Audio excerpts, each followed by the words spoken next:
સમાજ શાળા નંબર 1 માં મદદનીશ શિક્ષિકા તરીકે ફરજ બજાવું છું।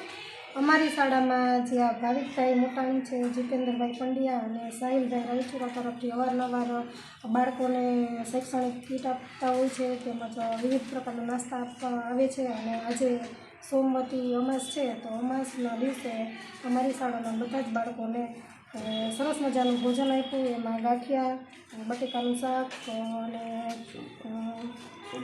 સોનપાપડી અને પૂરી જે સરસ મજાનું ભોજન આપ્યું અને બાળકો ખૂબ આનંદથી અને જાજુ બધું જમ્યા।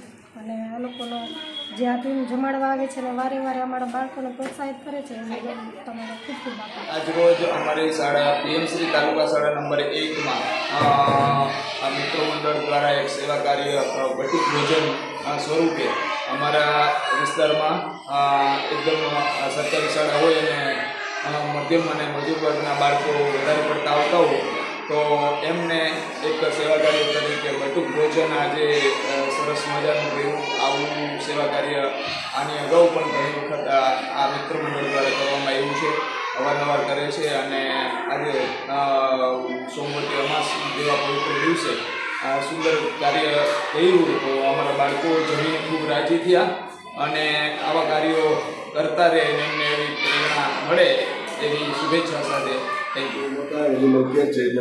અશોક સોલંકી અહીં રંગોલ નિશાળની અંદર 175 જેવી સંખ્યા તેમજ તાલુકા પંચાયતની પાછળ સ્કૂલ છે ત્યાં 60 છોકરાઓને બટુક ભોજન માટે આજે આ સેવાની અંદર જીતેન્દ્રભાઈ પંડ્યા, ભાવિકભાઈ મોટાણી, સાહિલભાઈ રાયચુરા, યોગીરાજસિંહ જાડેજા, અનિલભાઈ રામાવત અને આ સેવામાં ભાગરૂપે આવેલ છે એ વ્યક્તિઓ તેવામાં કેવલભાઈ રાયચુરા, ગૌતમભાઈ રોસિયા, રમેશભાઈ મજીઠિયા, શિવમ પંડિત, મેઘાવિપિન પંડ્યા, પ્રીતમભાઈ અત્રી અને ક્યાંય પણ બટુક ભોજન કરાવવાનું હોય કે કાંઈ હોય તો જાણ કરજો અને મોટા મોટું પૂજા એક આ કાર્ય આપણે સદભાવ કરી રહ્યા છો।